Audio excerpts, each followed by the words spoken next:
very, very tricky, and it's hard. The temptation is to send 1,000 resumes to everybody, but of course that won't get noticed. Instead, you need to finely target people, know who you're going for, know what it is they want, and reshape your resume each time to suit the needs of that organization. Take each rejection as a bit of good news. You know why? Because you learn something every single time. Each rejection gets you a step closer to success. I think that where President Obama is going wrong is he's gone too far towards the side of creating doom and gloom. He's talking down the economy. He's talking it down so much that people who, by the way, still have the same money, still have the same job, still have the same outlook, they're not spending anymore. I agree with you. It's the ability to get people to do what you want, to think the way you want them to think, without them realizing what you're up to. And it's very subtle. Now, even when you step out onto a stage and your audience is applauding you, you still have to create this image that there are people out there who you know personally, people that you're thrilled to see. So what you do as a politician is you point to the audience. This is the only time you can use your finger, because you're going, hey, thanks for coming. Now, of course, no one there that they know. And if you are in the audience, you're looking at her going, she's pointing at me. Is there somebody else? But the whole thing is a game, and it's a brilliant one, because when you watch it on TV, you go, wow, she knows so many people. The entire kind of canopy of soft skills is every little thing you do will influence people around you. Rhetorical questions in a presentation, do they work? Yes. Should you use them? Absolutely. Because a rhetorical question, it's great, you see? A rhetorical question wakes people up, because they go, have I got to say this now? Oh no, thank God, he did it. I like this guy. Now, relatively speaking, there are actually very few people from the UK here in the audience. So let me tell you that in the UK, I'm actually very famous indeed. And we are all in sales, like it or not. I know you're brilliantly educated consultants, and your world revolves around numbers and tax. I don't care. We are all in sales. The minute you walk out of your front door in the morning, you are on. The minute you walk into the office and sit down, you are on. You're being judged. We all judge each other. You're judging me now, and I'm judging you. And so far, I like what I see. It says here, I mean, I say that to pretty much every audience. I haven't spoken to you yet. But if you kind of accept that that is the state of play, that we are all in sales, then we do all have to just slightly gear up our game. And that's what my session is about today. It's not about changing you dramatically. I wouldn't even begin to try. It's about fine-tuning what you've already achieved. Because you are already successful at what you do. That's a given. However, you know what? Even the best can improve slightly. I'm sure that many of you have to make phone calls to somebody more important than yourself every so often. And whenever you make that call, you're trying to be smart, you're trying to get it right, you don't want to waste this person's time. The trick is, of course, as you know, you never start a phone call with, hello, it's Mark from Cognos. Have you got a minute to talk? Just a minute. Because if they say no, you're completely screwed. Because you can't go, well, okay, 30 seconds then. No, 20 seconds. I'll do it in 20. Forget it. You go, okay, well, I'll call you next week. And that's it. So instead, you turn it on its head, and I'm sure most of you do this anyway. And you go, hi, it's Mark from Cognos. I'm just heading out the office. I know you've got no time. Just a quick call to say that I'm going to send you an email, and I'll call you again next week.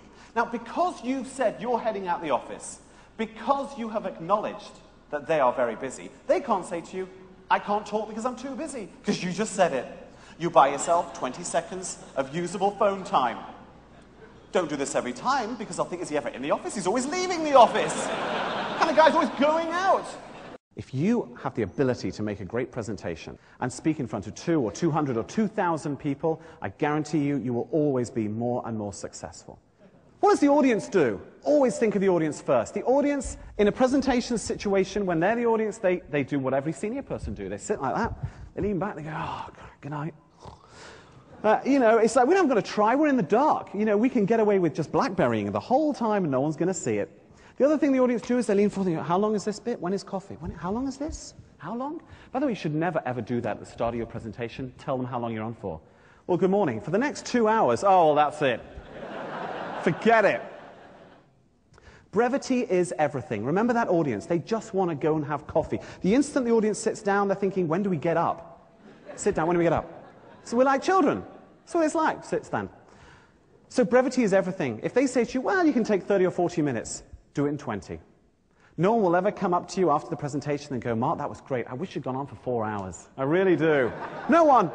We've all got lives to lead, phones to check, Blackberries just bleeping and buzzing and vibrating. Rhetorical questions in a presentation. Do they work? Yes. Should you use them? Absolutely.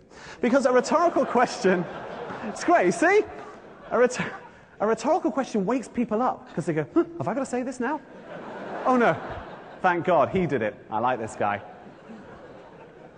Never, ever, ever ask the audience for a response. You all enjoying yourselves?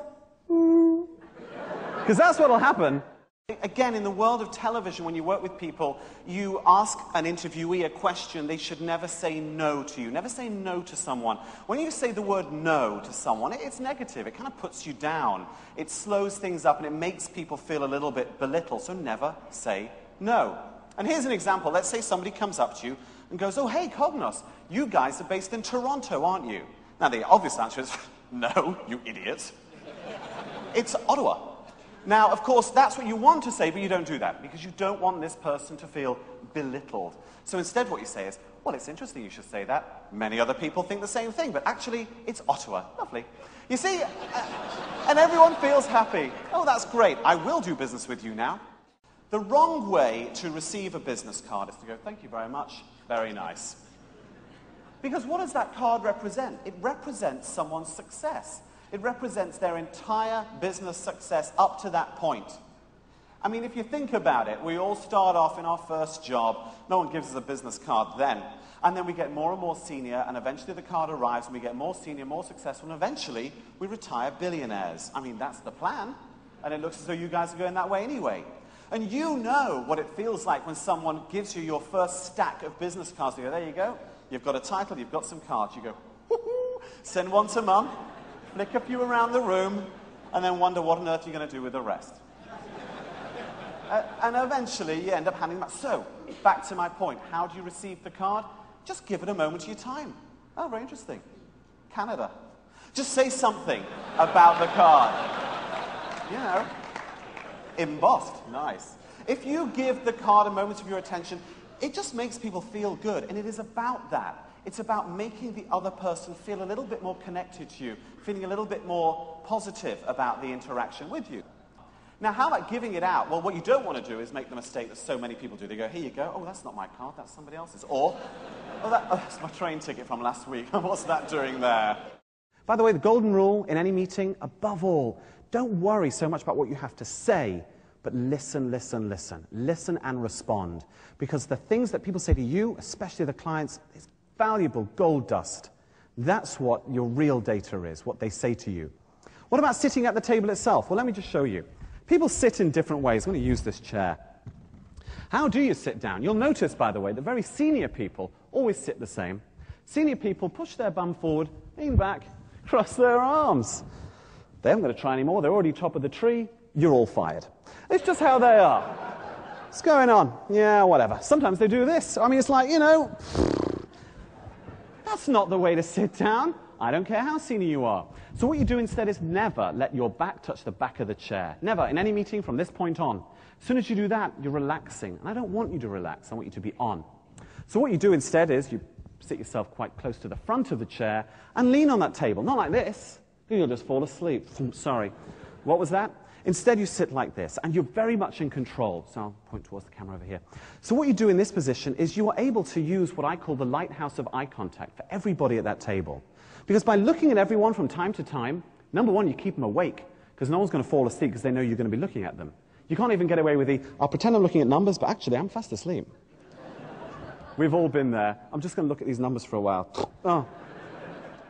Let's say you're pitching to a client.